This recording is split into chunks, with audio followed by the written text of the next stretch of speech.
Number one, GUI-based interaction. Think about how you use a computer. You click, you type, you see the screen. In fact, most knowledge workers still spend their time interacting with screens in this way. Now imagine an AI agent doing the same thing. That's the idea behind GUI-based interaction. Now, we're not talking about old school code heavy APIs.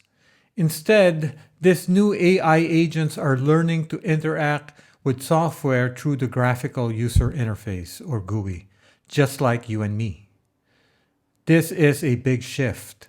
Frameworks like OpenAI Operator, Cog Agent, and Skyvern are just a few of the tools that we're now seeing that lets agents see the screen and click the buttons. Now, why is this important? Well, most software out there doesn't have a fancy API for AI to plug into, at least the ones that most knowledge workers use. But it does have a GUI. This approach for agents opens up automation possibilities for almost any kind of knowledge work. Think about it.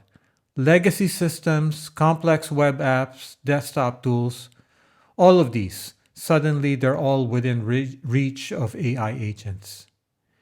And it's easier for developers and AI teams. They don't have to build custom connections for every tool. The AI agent interacts directly with the interface. Now, it's not perfect. These agents are still quite limited. They're great at routine tasks, but they can still struggle, especially when the layouts on the screen are tricky. But I anticipate with the steady progress in multimodal foundation models, including visual language models, these sort of GUI-based interactions using agents will become more routine and more possible. Reliability, safety, and understanding why an agent does what it does are still big questions. But the progress is undeniable. And the future of AI interaction is going to be more and more like, well, like what we do.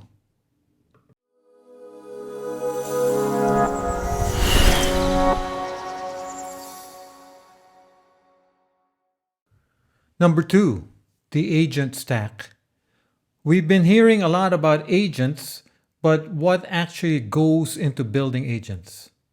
It's more complex than just plugging in a foundation model or a large language model. Think of it as a layered cake. We've got three main layers: agent hosting and serving, agent frameworks, and then the models and storage at the bottom. Let's start with the foundation, the models themselves. These are the large language models, and increasingly the next generation will be multimodal models that power these agents. You've got big names like OpenAI, Anthropic, and Google Gemini, as well as open weights models like DeepSeek and Meta's Llama family of models. These models need a place to run. That's where model serving comes in. Then there's storage. Agents need to remember things, the conversations, memories, external data. That's where databases come in, including specialized engines like the ones that store vector data. Then there are the agent frameworks. These are the tools that help you orchestrate the calls to your LLMs or foundation models and manage the agent state. These frameworks also need to handle things like memory. How does the agent remember past conversations? How does it use that information? That's a key challenge. And then there's the external tools, because agents will increasingly need to be able to rely on external tools like search engines or payment systems or other websites and other tools. These frameworks will help call these tools safely. And then we have agent hosting and serving. This is about deploying the agents themselves as services, accessible via APIs. This is a big step. It means moving agents in environments that go beyond notebooks and making them available for real world use. The agent ecosystem is still evolving.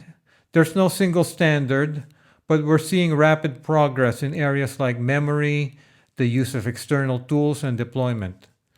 So while agents are getting a lot of buzz, there's still a lot of complex engineering that needs to happen and be resolved behind the scenes to make them work. It's truly a fascinating area to be involved in, and we're just starting to see its potential.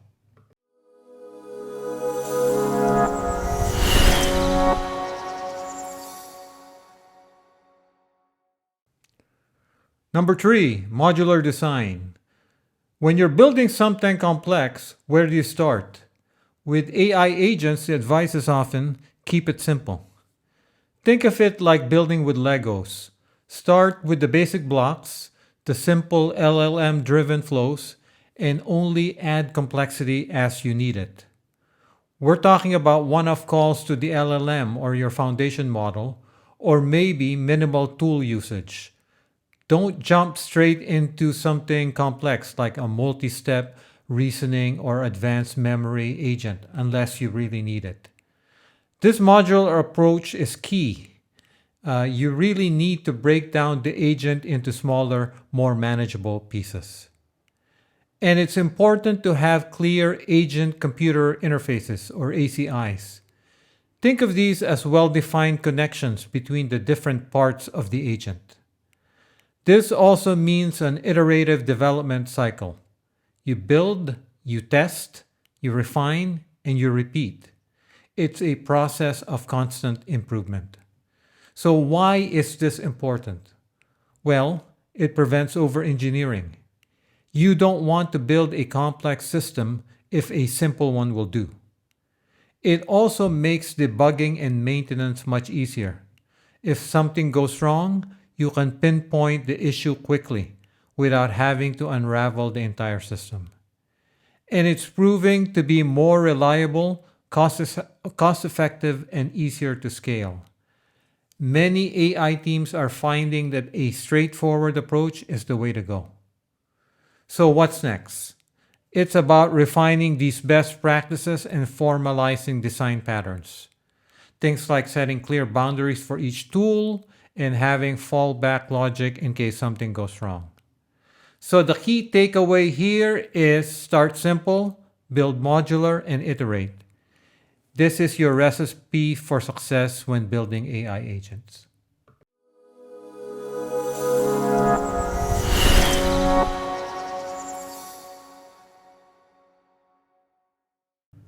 Number 4, agent design patterns. So how do you exactly design an agent? It turns out it's not just about throwing an LLM at the problem. There are some early patterns that are emerging. One common pattern is the planner-actor-validator. First, the planner breaks down the task into smaller steps, like a to-do list. Then the actor executes each step, and finally the validator checks the results before moving on. So the validator serves as a quality control step. Another key pattern is tool use workflows. This is where your agent will selectively use external tools to get the job done. Think of it like a skilled worker with a toolbox. And these tools that your agent can tap into can be anything. They can be calculators, search engines, knowledge bases, and specialized web services. They allow your agent to tap into external knowledge and capabilities. So why are patterns important? Well, they enhance reliability. By breaking your task down, you reduce confusion and make it easier to handle errors. And these patterns allow for context-specific expertise. By using domain-specific tools, agents can perform specialized tasks more accurately. These patterns are already being used in popular frameworks like LangChain, Haystack, and many others. But the community is still learning, and there are a lot of refinements that need to be done to make sure these patterns can scale without becoming too complex. So, in the future, agents will be more than just about raw power. It's about smart design, using blueprints to create more reliable and capable systems.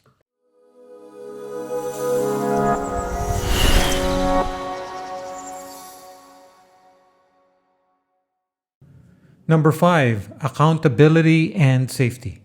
So, as these agents become more powerful, how do we keep them accountable? How do we make sure they're safe? This is where the accountability and safety tools comes in. One key piece is attribution. So this is about identifying which agent performed a specific action.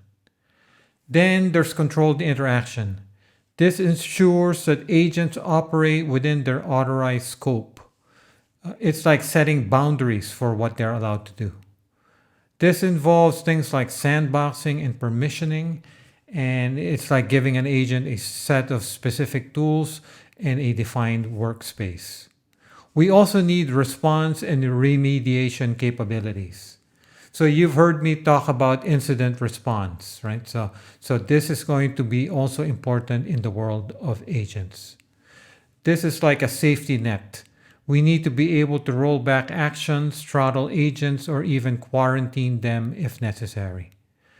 We're already seeing some early examples of all of these in practice. Agent IDs, for example, that tag each action to a specific persona, and real time monitoring dashboards that trigger alerts for unusual behavior. So, why is all of this important? Well, I think in order for these agents to be deployed widely, we need to encourage them to be trustworthy and compliant, uh, regardless of the applications that they're involved in, right? So teams will need logs to comply with regulations, especially in sensitive domains like finance and healthcare. So this is all about operational safety. We need to prevent accidental and malicious actions by these agents that we're all building, and especially as they become more complex.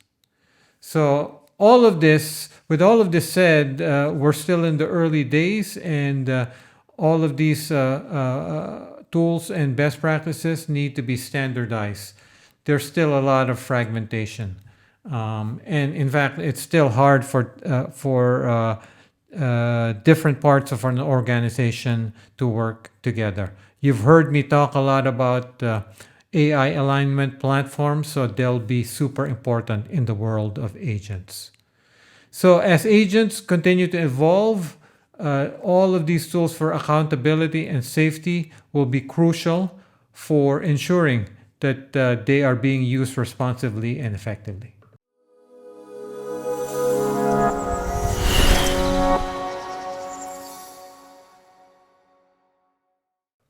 Number six, real world evaluation and control. Okay, it's one thing to test an AI agent in a lab, but what happens when you actually unleash it in the real world? This is where things get interesting and often unpredictable. So, when you move from a controlled setting to a production environment, you expose agents to all sorts of unexpected situations. So, you really need to have reliable deployment strategies. I don't think you should just set your agents loose and hope for the best. So, first, you will need observability and logging, which we've talked about. You need to track every decision the agent makes and every tool it uses. It's like the equivalent of having a flight recorder for AI. You also need some combination of offline pre deployment tests and real time online monitoring. And you need safety mechanisms. So things like rate limiting or even kill switches that so in case the agent really misbehaves, and these are like your emergency brakes for your AI system. So, why are these critical? Well, the problem is benchmarks really rarely capture the complexity of real world data and real world user interaction.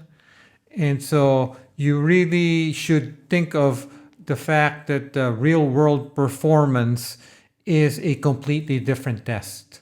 So, you need to monitor things like error rates, user satisfaction, and this will inform how you iterate. So this is a process of continuous improvement. Right now, there are investments in these areas. Teams are implementing advanced logging and human in the loop approvals and automated alarm systems. But there are challenges, right? So balancing safety with user experience, especially under large workloads or latency constraints, is it's quite complicated. So as you move your AI agents from the lab to the real world, be prepared for the unexpected. You need to build systems to ensure that whatever you're deploying are safe and reliable.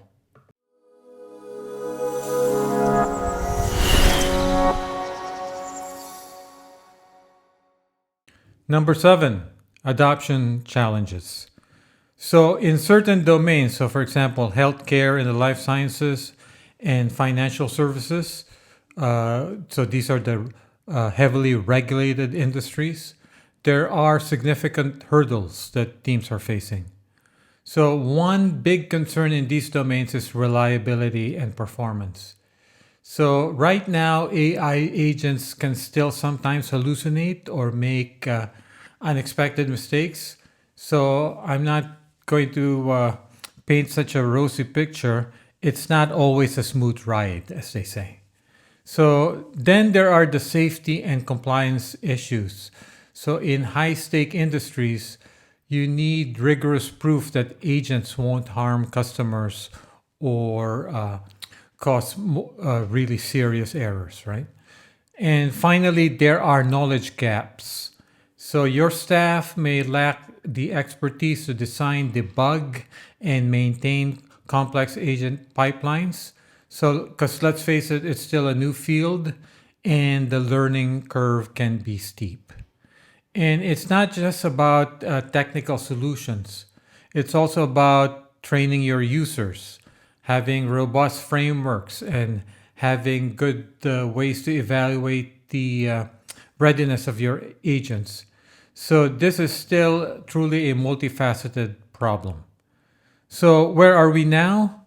So surveys show that only about half of AI-oriented companies have actually deployed agents in production. So that means there's still a lot of room to grow. So hopefully we'll see mitigation strategies and we'll see more agents in production in the near future.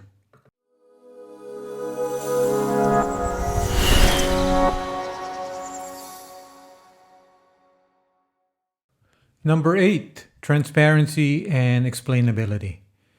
AI agents, especially those powered by foundation models, so for example, large language models, can still feel like a black box.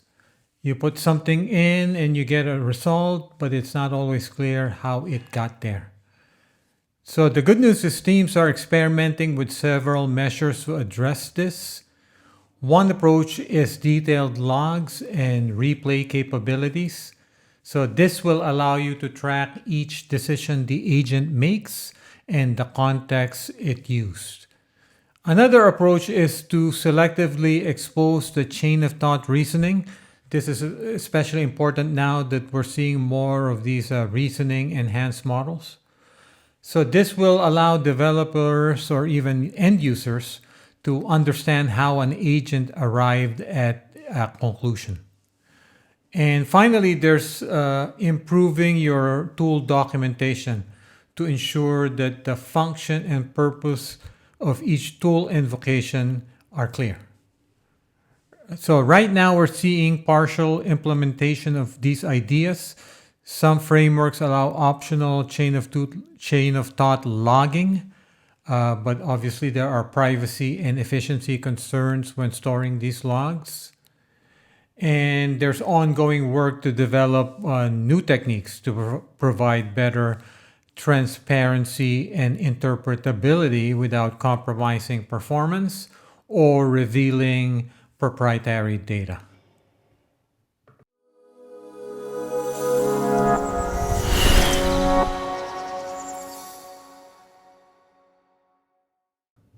Number 9, skepticism and societal impact. So I've been talking a lot about the potential of AI agents, but I think it's important to acknowledge that there's also a healthy dose of skepticism out there. So while there's excitement, there's also growing concern about overhyped claims and the potential of negative impacts. So some people argue that many of these so-called AI agents are simply rebranded workflow automation tools, right? So from that earlier generation of robotic process automation. So they question whether we're seeing real innovation or just a new coat of paint. I kind of tend to believe that what we're seeing is new. Obviously, we're still in the early stages and the capabilities are limited, but you can already see early signs of what these new generation of agents that are built upon these foundation models. Right now, we're just talking about large language models, but as I mentioned earlier, we're now seeing much improved multimodal models, including visual language models, right? And these agents are able to interact with graphical user interface. So the potential is really there. So there's also ongoing debates about job displacement. What happens when AI agents can perform tasks that humans currently do? Obviously, there's also the potential for misuse. These agents can be used for phishing, fraud, or content manipulation. So any kind of powerful technology can be misused and can be used for harmful purposes, right? Then there's the ethical implications of deploying autonomous systems.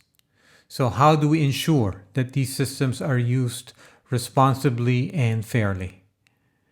Companies often promote advanced agents that can't consistently handle real-world scenarios. So if you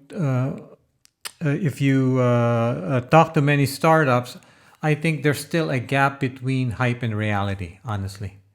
So I would say right now the sentiment is still mixed. So many practitioners are optimistic about the potential, but cautious about overstating capabilities. I think we really need to get back to the basics and focus on demonstrating real world production level success stories. So we need to show and build systems that can deliver on their actual promise.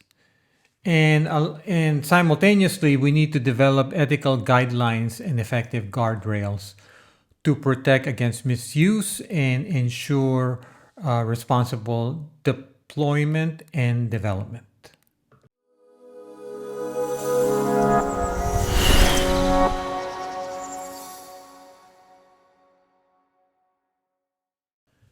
Number 10, need for a unified framework and some sort of standardization.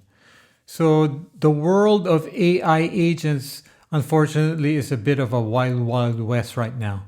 Lots of activity, but it's also fragmented and a bit chaotic. So I count a few hundred startups and companies building tools for AI agents. So lots of researchers, startups, and vendors working on tools, but they're all using different paradigms, definitions. So this fragmentation makes it hard to compare different approaches. What would be ideal is a unified framework, or at least a common set of concepts, definitions that everyone can use. Assuming you do arrive at some sort of framework that would consolidate core concepts, then you can agree on what would be considered a task or what's memory or planning. Just having that common dictionary for the AI agent world would be great. And we would also have, obviously, if we had a unified framework or some sort of standard set of approaches and terminology, we would have clearer evaluation guidelines. So as we move forward, as more people cooperate with each other, my hope is this will reduce the amount of reinvention. Because frankly, it's a bit frustrating. There's too many tools out there, and many people are basically reinventing the wheel for what we already have, right? So right now, there's now an emerging consensus on some of the core concepts of an agent architecture. So people seem to agree in the broad strokes, like planning, memory, and tool usage, external tool usage. But naming conventions and integration details still vary widely. So hopefully community-driven initiatives and open source standards and industry partnerships will help unify the field. So this is all about bringing everyone together to create a common language and a common set of tools so we can focus on building AI agents. So if you want to learn more about agents, or if you want to network with your peers who are interested in building AI agents, join us for the first ever AI agent conference in New York City, May 6th to 7th. Go to agentconference.com for details. And if you haven't yet, subscribe to our newsletter, which you can find at gradentflow.substack.com. Thanks for joining us, and catch you next time.